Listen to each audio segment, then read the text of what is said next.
Olá, pessoal, tudo bom com vocês? Espero que sim. Então, hoje, nosso primeiro encontro assíncrono do grupo de estudos é sobre direito à educação no Brasil. Então, super importante, né, que a gente, antes de começar a estudar propriamente a questão do direito à educação, que a gente contextualize historicamente, né, o que é a educação no Brasil, né, como a ideia de educação, ela formal, né, especialmente, ela vem se construindo ao longo da nossa história. Então, esse nosso primeiro encontro vai ser dedicado a isso, para que a gente possa ter essa compreensão histórica, né, de como vem se dando a ideia do fenômeno da educação no nosso país. E ao final de cada encontro assíncrono da gente, eu estou deixando aberto um fórum e espero que cada participante do grupo, isso é bem importante, cada participante deve colocar ali as suas considerações a respeito do que a gente falou aqui durante o vídeo e do que você leu no material de apoio. Particularmente hoje, pessoal, eu vou estar usando somente esse texto que está disponível para vocês no Unileão Digital. Né? Eu tinha deixado 2 textos, mas a gente vai começar trabalhando primeiro esse, e na semana que vem a gente trabalha, então, o do Saviani, tá certo? Que tá também para vocês aí na data de hoje como material de leitura, porque aqueles que tiverem tempo, disponibilidade para já iniciar o processo, né, de leitura, já podem assim fazê-lo. Tranquilo? Então, muito bem. Vou apresentar para vocês os nossos slides, que também estão disponíveis para vocês no Unileão Digital, tá certo? E a gente, então, vai ficar aguardando, né? O interessante é que, já que é um grupo, né, de estudos, que a gente reconheça que as considerações de cada um, de cada uma, é de muita importância, né? Eu não sou a detentora desse conhecimento, eu não sou uma autoridade indiscutível nesse âmbito, né, e nem em qualquer outro, e nem tenho pretensão de ser, e nem acredito em quem se coloca dessa forma. Então, eu estou aqui como uma facilitadora, né, como alguém que, de repente, está dando o pontapé inicial, trazendo aí as minhas concepções, o meu aproveitamento da leitura do texto, a partir também das experiências que eu já tive a oportunidade de ter no campo da educação, né, como vocês sabem, eu sou alguém que trabalha com a educação desde o início da minha vida profissional, né? Minha vida profissional se deu inicialmente não dentro do direito, mas dentro do espaço da educação, né? Eu sou servidora pública em uma universidade federal desde os meus 24 anos, então eu estou completando 10 anos de serviço público prestado à educação pública, gratuita e de qualidade nesse país, né? Já tive inúmeras oportunidades de experiência dentro de uma instituição pública, né, universitária, nesse sentido. Atuo como professora em cursos de direito, mas já lecionei também em curso de administração, cursos de ciências contábeis, há pelo menos 8 anos. Então, essa é a minha área de interesse, essa é a minha área de formação, né? Eu não sou uma advogada que dá aula, não, eu sou uma professora que tem inscrição na ordem, que é a advogada. Mas esse é o meu mote, essa é a minha praia, essa é a contribuição que eu acredito que, por meio do meu trabalho, eu posso dar para a melhoria da sociedade. Acho que cada um de nós tem esse compromisso, né? Inclusive, a gente jura isso quando cola grau, independentemente de qual a profissão que a gente escolheu. A gente se compromete por meio do exercício da nossa profissão, o exercício do nosso trabalho, a gente contribuir com cidadania, com melhoria da qualidade de vida. E foi esse o espaço que eu me senti convidada, vocacionada, chamada para atuar, né? Eu acredito, sim, em uma educação que pode ser, a depender do projeto ao qual ela está ligado, apta a formar sujeitos humanos mais felizes, mais solidários, mais integrados a uma sociedade que se procura, né, que se define como sustentável. Então, meus estudos se reúnem nessa seara, é por isso que eu escolhi essa temática aqui para o grupo.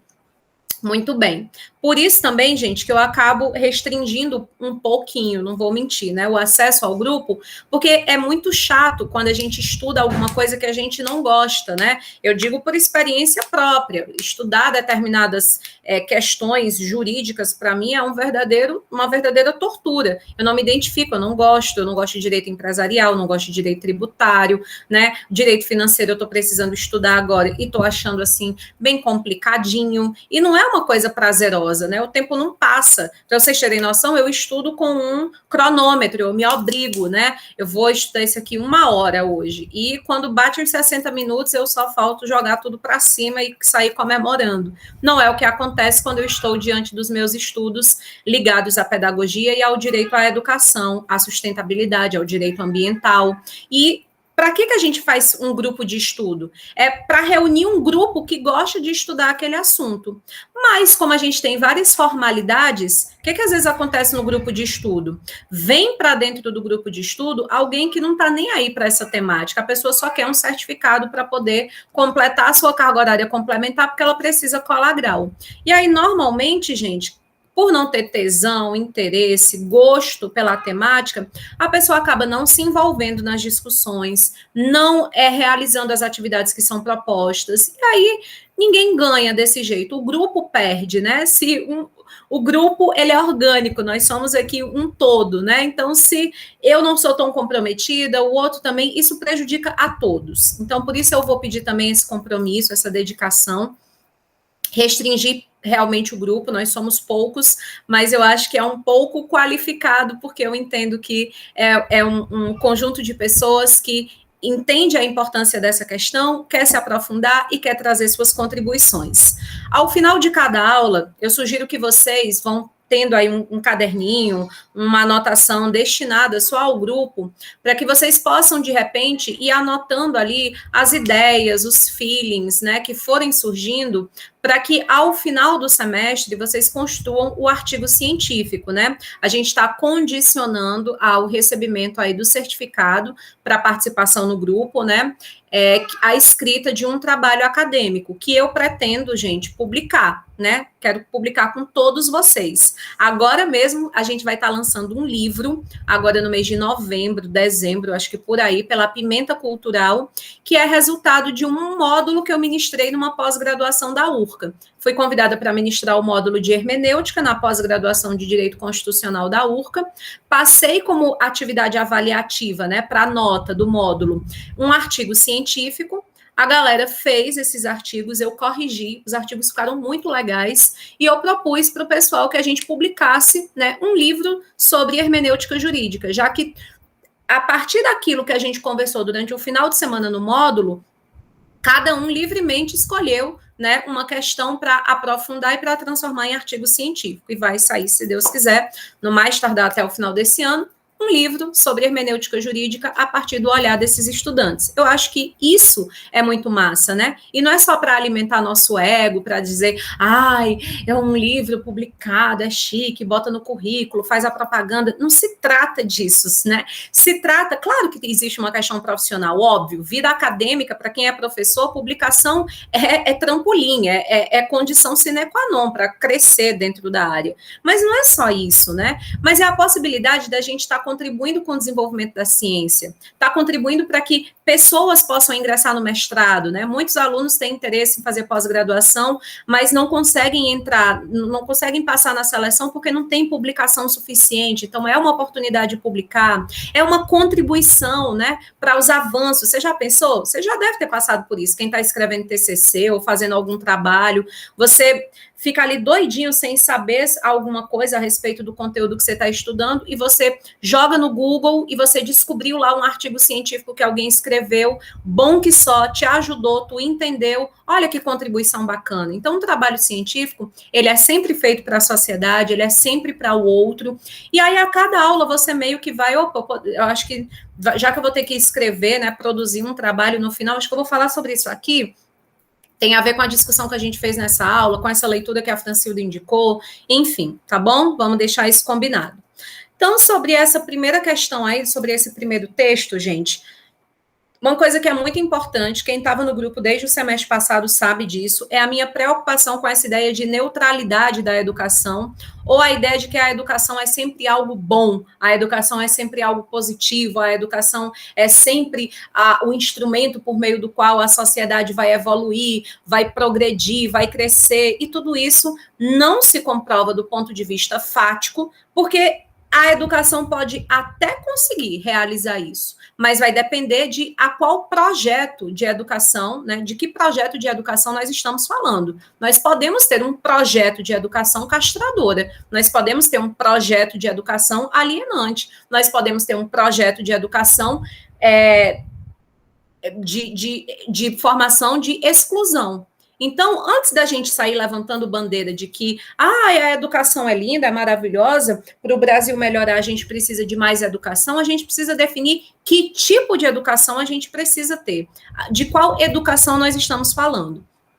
Isso nos lembra, né, isso nos coloca na perspectiva de que no Brasil, portanto, já existiram vários projetos, né, de educação formal, de escolarização dos sujeitos, né? E esses projetos de escolarização da população, eles foram variando, eles foram adquirindo contornos, sentidos diferentes ao longo da história, a depender das políticas educacionais que estavam ali em vigência. E essas políticas educacionais, elas vão sendo transformadas à medida em que se transforma a estrutura econômica, social, política do país. E isso impacta diretamente no projeto de escola, garante à escola, atribui à escola papéis que até então ela não teria. Por exemplo, hoje está sendo muito comum, está sendo muito vendido nas redes privadas em especial, mas as redes públicas também já vêm trabalhando com a ideia, né, do relevo da educação financeira, né, de que os alunos tenham a oportunidade de ter acesso a conhecimentos voltados à gestão financeira, né? Então, numa sociedade capitalista, numa sociedade em que a gente deseja que os sujeitos sejam autônomos e produtivos e saibam gerenciar recursos e seja uma força de trabalho útil, esse é um conhecimento muito interessante. Então, a escola que no século XX não teria essa obrigação, talvez quem devesse ensinar o sujeito a lidar com o seu dinheiro fosse o seu pai, a sua mãe, enfim, ou ele mesmo por conta própria aprendendo aí na vida, a escola no século XXI já vem me exigindo, então, essa questão, né? Se a gente trouxer para o ensino superior, se a gente fala sobre direito no século XIX, no século XX, a gente não tem um direito digital, óbvio que não. A ascensão da internet vai se dar somente nos anos 90, né? Em pleno início dos anos 2000, a gente ainda estava, muita gente com acesso à internet de escada. Então, o direito, ele não tinha uma necessidade, o jurista, por melhor dizer, ele não tinha essa necessidade de ter competências e habilidades voltadas ao conhecimento dessa área digital. Mas no século XXI, essas escolas de direito, né, essas faculdades de direito já começam a repensar essa questão, né? E a gente já tem uma indicação, né, do próprio Ministério da Educação de que esse conhecimento passe a compor o currículo dos cursos de direito. Então, você vê, gente, que os conhecimentos que são ministrados, que essas escolhas, elas não são aleatórias, né? Elas respondem a um projeto, né, de educação, que vai estar ligado ao tipo de sociedade em que a gente está inserido. E aí a gente perceber como que se deu esse contexto histórico, né, de forma bem rápida mesmo, assim, só para que a gente tenha uma noção, é extremamente importante, né, porque como diz o Saviani, conhecimento histórico é uma necessidade vital de todo ser humano, né? Se você não conhece a realidade histórica em que você está inserido, infelizmente você é um sujeito alienado, né? Você corre o risco de compreender as situações do presente de forma equivocada. Ah, isso aqui é uma coisa que só aconteceu comigo, só acontece na minha cidade, no meu país. Por quê? Porque desconhece toda uma questão histórica, né, que demonstra que não, né, que você está lidando, na verdade, com um fato antiquíssimo, que é comum a outras realidades sociais, mas o desconhecimento da história te leva, portanto, a falsas conclusões, e isso prejudica a compreensão do teu presente. Quem não conhece bem o presente não tem como projetar também o seu futuro. Então, esse conhecimento histórico vem para nós como esse ganho, né? E aí, falando propriamente desse projeto de escolarização, aqui, né, tanto no Brasil quanto na Europa, o século XIX é um século ainda de uma quase ausência, né, de projetos de escolarização. No Brasil, obviamente, de forma muito maior, porque na Europa a gente vai ter a Reforma Protestante ali no século XVI, a gente vai ter o lançamento das bases, né, para o capitalismo, para a Revolução Industrial. Isso vai exigir uma transformação dessa sociedade que coloca a escola como uma estrutura estratégica para que esse modo de produção capitalista tenha condição de se desenvolver. Eu preciso de sujeitos minimamente aptos a estarem inseridos, né, nessa estrutura industrial, e eles precisam de conhecimentos básicos de leitura, de saber contar. Então, a escola já é um projeto de forma mais consolidada e presente, mas aqui no Brasil a gente vai ter ainda aquela realidade de elites, né, escravocratas escolarizadas no meio de uma multidão de analfabetos, né, como José Murilo de Carvalho descreve, é uma ilha de letrados no meio de um oceano de analfabetos. E muito sendo vista essa questão de que a oportunidade de estudo é coisa para desocupado, né, e também para quem é rico, para quem pertence a essa elite. Então, essa pessoa, sim, tem direito de cultivar o seu espírito, né? No período imperial, a gente precisa também conseguir destacar nessa diferença entre o ensino público, que não necessariamente a educação pública, melhor dizendo, que não necessariamente é o mesmo que a educação popular, né? A gente tem, por exemplo, a criação das faculdades de direito no Brasil, no século XIX, lá em 1827, e isso não quer dizer que essa educação pública, ela é popular, porque nós sabemos que ela não é voltada para a formação de cidadania, né? Ela não é voltada para a maioria dessa população, muito pelo contrário, né? A gente continua carregando essa visão de que a educação deve ser para poucos, né? Para um grupo privilegiado que, de fato, deve desenvolver condições intelectuais para conduzir toda essa massa que não é capaz de pensar por si própria. No final do Império e no início da República, então eu estou falando aí desse período de 1889 até o governo Vargas, né, até 30, a gente vai ter muitas transformações, né, a abolição da escravatura, aí a partir disso a gente vai ter a implantação de um capitalismo industrial, a gente vai ter a vinda em massa, né, de imigrantes europeus fugindo lá do contexto da Primeira Guerra Mundial.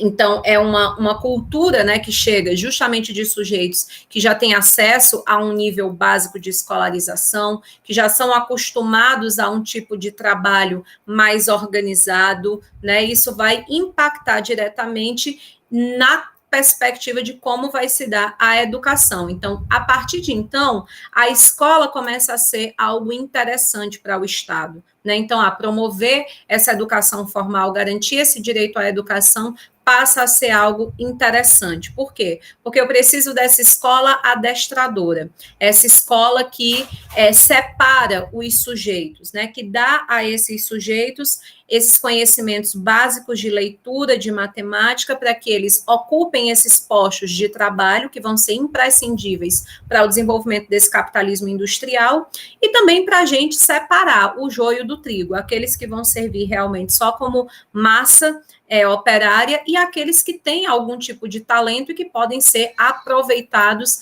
dentro de uma perspectiva de desenvolvimento. Por isso que o papel da escola, né, nasce no nosso país e também na realidade estrangeira, como esse papel, né, de civilizar, de controlar, de doutrinar os sujeitos, né, dizendo o que é certo, o que é errado, o que é o conhecimento que é válido e o que é o conhecimento que não é válido, o que é o conhecimento importante e o que não é importante. Por isso que ela está muito pautada na ideia de memorização, né, ela está muito pautada na ideia de obediência, até porque é uma escola que basicamente vai formar principalmente operários e soldados. Então é de suma importância que eles já venham desde a mais tenra idade formados dentro de um modelo, de um formato que os estimula justamente à obediência, à submissão, ao silêncio, né? Então, alguém é uma autoridade que dita o que é o certo, que no caso é o professor. E nesse período, né, ali até 1930, a gente vai ter, para além dessa questão, né, da escola tradicional, a escola profissional, né, ocupando bastante espaço, justamente na promessa de que, olha, para ter futuro na vida, para ter espaço no ambiente de trabalho formal, você precisa da escola. A escola é a condição para que você consiga, de fato, ser inserido nesse mercado de trabalho.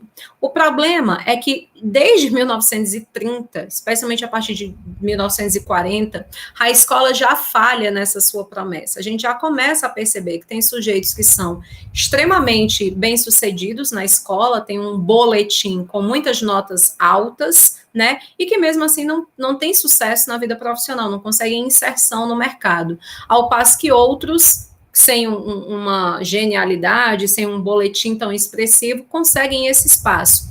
Então, é por isso que se abre a discussão para aquilo que a gente discutiu semestre passado, mas que eu vou trazer novamente numa próxima aula, porque tem gente nova no pedaço, né? Tem gente que não estava no grupo semestre passado, para a gente discutir todas aquelas teorias de educação, né? Da escola nova, etc. e tal, porque essas discussões vão acontecer nesse período, em que se começa a discutir que, poxa, há um distanciamento cada vez maior entre o que o professor fala, o que o professor ensina e o que o aluno realmente aprende. E como esse conhecimento, né, o aluno pode aplicá-lo na prática. Então, a pedagogia entra em cena, né? A gente começa, então, a discutir qual seria a forma mais eficiente para a realização dessa transmissão de conhecimentos. E aí, em meio a esses debates, em 1930, o Getúlio Vargas, pela primeira vez, né, vai criar um Ministério da Educação, que, na verdade, é o Ministério dos Negócios da Educação e da Saúde Pública, né, tratando sobre esses dois direitos fundamentais, educação e saúde.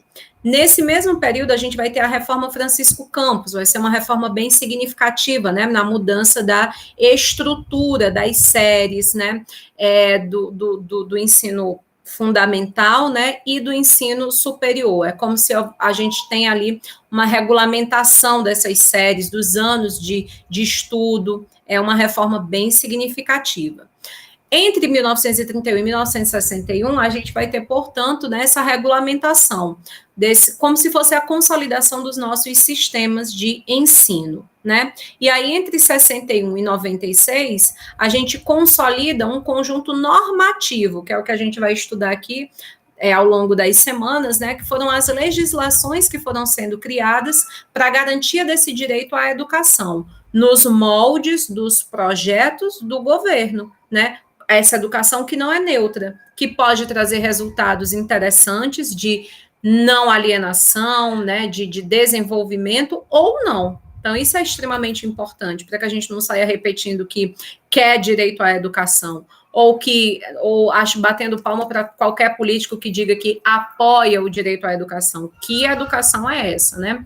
São muitos projetos que podem ali ser desenvolvidos. E aí, nesse período, entre 61 e 96, a gente vai destacar a Constituição Federal de 88 e a LDB, né, que são instrumentos que a gente vai estudar aqui no nosso grupo.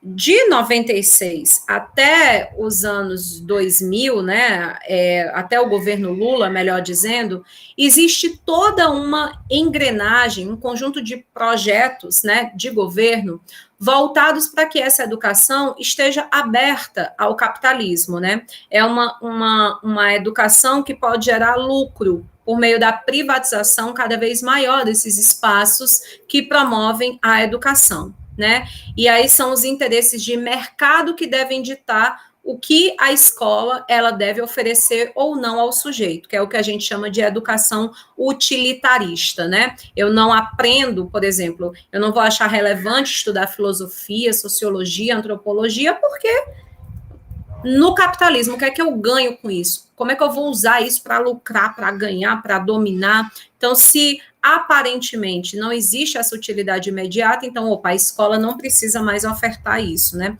Mais ou menos essa lógica aí que a gente passa a vivenciar. Esse movimento vai ser minimamente freado nos anos de governo Lula, por conta do investimento que foi feito na educação pública, especialmente na educação pública superior, que também não é um investimento que, né, é o pai da educação pública, a gente se desprendeu dos interesses privatistas de forma alguma, porque também foi um governo que incentivou, estimulou e promoveu uma educação ligada a essa base do capital, abriu espaço para as privatizações, etc. e tal, mas pela pequena contribuição que trouxe, especialmente para o fortalecimento do ensino público superior, já se distancia um pouco do que aconteceu desde a era do Collor, tá bom? Então, eu vou parar por aqui com essa pergunta para que vocês respondam no chat, né? Porque eu não cheguei à contemporaneidade, né? A gente parou aí, né, no governo Lula, né? A gente está aí nos anos 2000, mas a gente já tem uma série de ações, né? No governo atual, no governo Temer, pensando ações para a educação. Tem muitos temas que vocês podem pesquisar, do qual eu destaco reforma do ensino médio, homeschooling, né, para que vocês possam pensar, né, conhecendo essa perspectiva do passado, né, da história, como que vocês visualizam, então, quais são as perspectivas para a educação, né, no Brasil, qual é a importância dessa educação e como conhecer esse conhecimento histórico aqui pode nos ajudar, né, a construir a educação de qualidade, tá bom? Comentem aí no fórum e a gente se encontra de forma assíncrona na semana que vem. Abraço, gente. Tchau, tchau.